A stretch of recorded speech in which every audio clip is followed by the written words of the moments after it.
Hi, everyone, and welcome back to the Economics Unscripted podcast, Sustainability Week.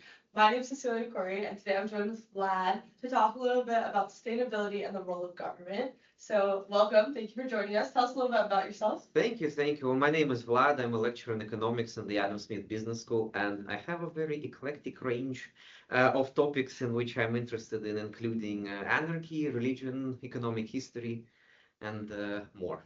Yeah. So I'm happy to be here, really. Exciting. I'm excited to see where our unscripted conversation goes. Indeed. But to start today off for the introduction to our topic, we kind of were speaking about that climate change is framed as this big problem that requires large institutional guidelines, such as treaties, governments, or global institutions. You know, we have like UN, SDGs, but then a lot of political traditions, particularly like the anarchist thought, really like debunk this and say the government, it doesn't need this large scale coordination. And I was just wondering, tell us a bit about the anarchist perspective towards sustainability.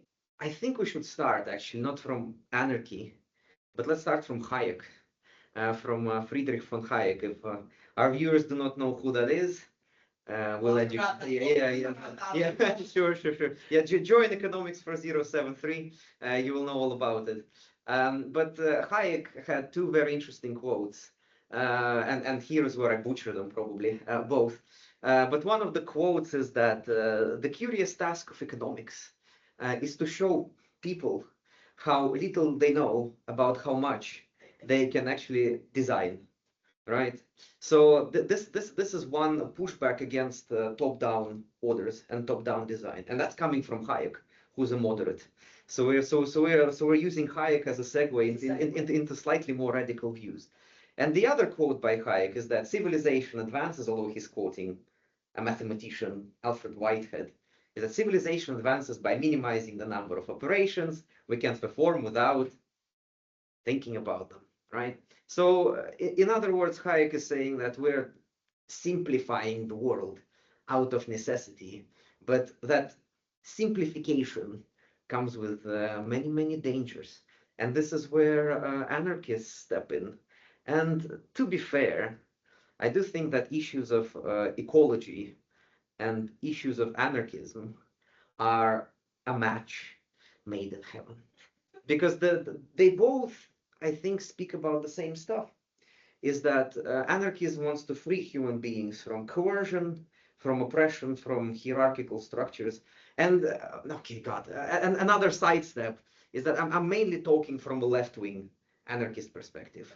So things like anarcho-communism, for example, not Rothbard, not Friedman, not anarcho-capitalism, because those ideas in the framework of this discussion I don't think are particularly interesting. But anarchy is about this, right? Autonomy, freedom, and through that freedom, human beings flourish, because that is how you form harmony with other humans, but more importantly, with nature itself.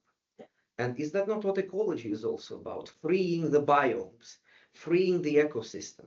Very few professionals who deal with ecology speak about trying to impose their views on evolution, on spontaneity that is happening. So if we marry those perspectives together, then they go hand in hand. And basically, anarchy then seems to be the only way how we can deal with the environmental issues, because both of them are about freedom. Freedom not only for human beings, but freedom for nature.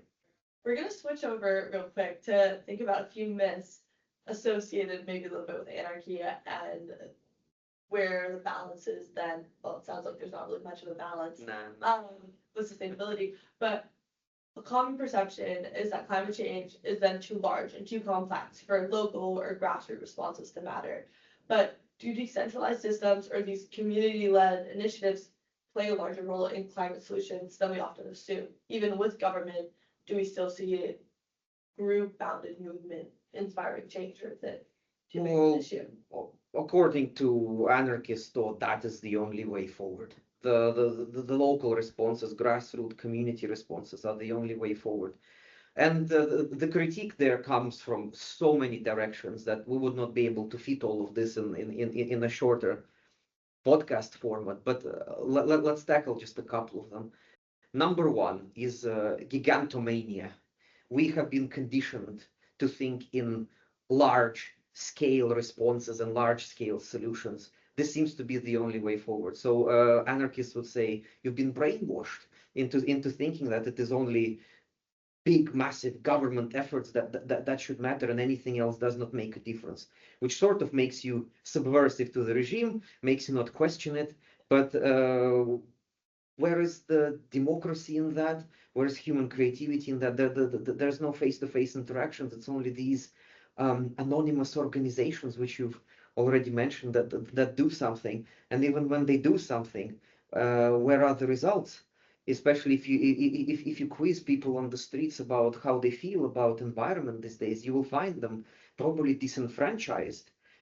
That's so interesting as well, because in like Rothbard's perspective, Kropotkin was saying like, yes, aid is natural, we help by design as seen in the animal kingdom, but then back to autonomy, a fundamental pillar of anarchist thought is that it's autonomy and saying, yes, like the aid is natural, but if I choose to provide the help and join the movement rather than being forced to. So that's really interesting. Exactly. And this is the only way how, again, human beings can ever flourish. And there always critique, I suppose, is that these visions are utopian, that it's unrealistic. But who defines the criteria of realism? Are these not people in charge? This is exactly my next question. Oh yeah, okay. Well, that's a good segue. Let's so close to it, because we were saying responsibility for sustainability has been kind of pushed up to lie within governments or large institutions. We place a lot of trust and responsibility that they're going to solve it. It's a big issue, and my individual action won't change much. So collective action is essentially neglected. But how do the anarchist perspectives think about responsibility when it comes to environmental action? As in, who is responsible for calling out systems? Who is responsible for organizing change? And who's responsible for acting sustainably? Well, definitely not governments, and probably not big businesses and not big corporations, because all too often, while there are various things, for example, some companies recently have started to promote views of, say, animals as stakeholders to promote wildlife conservation efforts, or initiatives like ecotourism or something like that. But still, throughout history, we see very, very many examples of businesses just focusing on short-term extractions from the environment, from the wildlife, and then leaving areas completely desolate and destroying entire biomes and entire ecosystems. So it's definitely not with these rigid hierarchical structures, but again, bottom up, grassroots, community solutions, and ultimately, of course, everything boils down to the individual and how you cultivate those views within yourself, which is something which we have, I believe, completely forgotten. Let's roll back to what we spoke about before with the indigenous communities and how they viewed relationships of humans and nature, not as relationships of domination and exercising power over the world around us, but more relations of partnerships, of stewardship, of dialogue.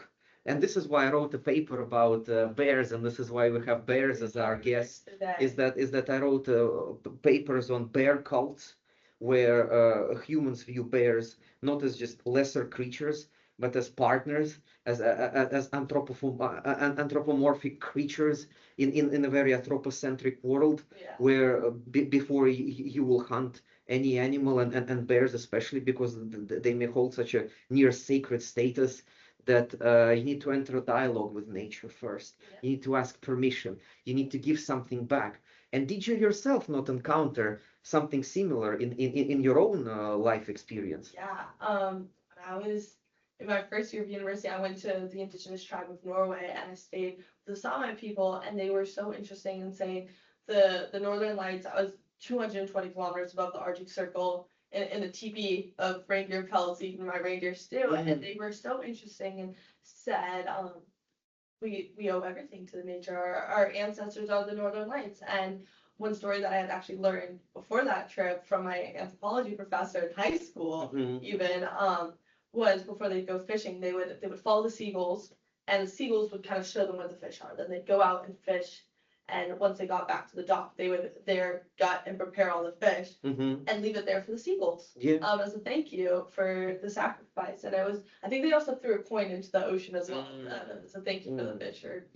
something, but rather than those relations of dominance, it was more of a almost like not subversion, but it was almost like they were submissive to that environment and saying like we owe it to you, to the environment, and it's a privilege to be able to fish, to hunt, to live in this glorious place, and it was very interesting. Indeed, and there's echoes of that in what I've been studying in the Russian Far East and the indigenous populations of the Nivh people, where bears are viewed as family, where you have almost yeah, no, the big ones, but sweetie. those can be. Yeah, no, definitely, and you must treat them as family. And that means that there are restrictions on the way how you can hunt bears, and what you need to do then to make up for the fact that you are hunting. You need to give back to nature. You need to perpetuate the cycle of rejuvenation of nature, of regeneration, and even rebirth. So those ideas that souls are eternal, but they need to be treated with respect so that they can come back to the world around us. So there's notions of sacrality. The world around us is sacred. But how have we forgotten this? Yeah, I feel like then almost the anarchist movement is saying, let us revert back to that initial being back within nature. Let's get back into the cycle, putting the humanity back in human, and making us, I guess, more present in that environment around us and recognizing what we're doing. I think you hit the nail on the head there. Oh, yeah, thank you. Definitely. So then we're gonna have a little takeaway. This is just for the Adam Smith Business School as a whole, or even the wider Glasgow community. If you could speak to students and researchers about climate change, what should we learn from the idea of mutual aid and a little bit of anarchy when we think about environmental cooperation? Be the change you want to be is probably what it's a very trivial idea, but in practice we do not see much of that. So cultivate that within yourself. Maybe instead of throwing that piece of paper out onto the street, put it in your pocket and wait for the next trash bin. Or how about this? In May, every year there are initiatives of people banding together in various localities in Glasgow and just walking around with trash bags, picking stuff up and cleaning. And if you follow the theory of broken windows, where if an area is decrepit, if it's been littered all over, then no one will bother exactly, and everyone will just jump on the bandwagon. Eat your Kit Kat, throw the wrapper out. But if it goes in the reverse, and maybe there's a bit of a slightly judgmental eye on people who are not taking care of their even immediate environment, then that can set the gears of change in motion.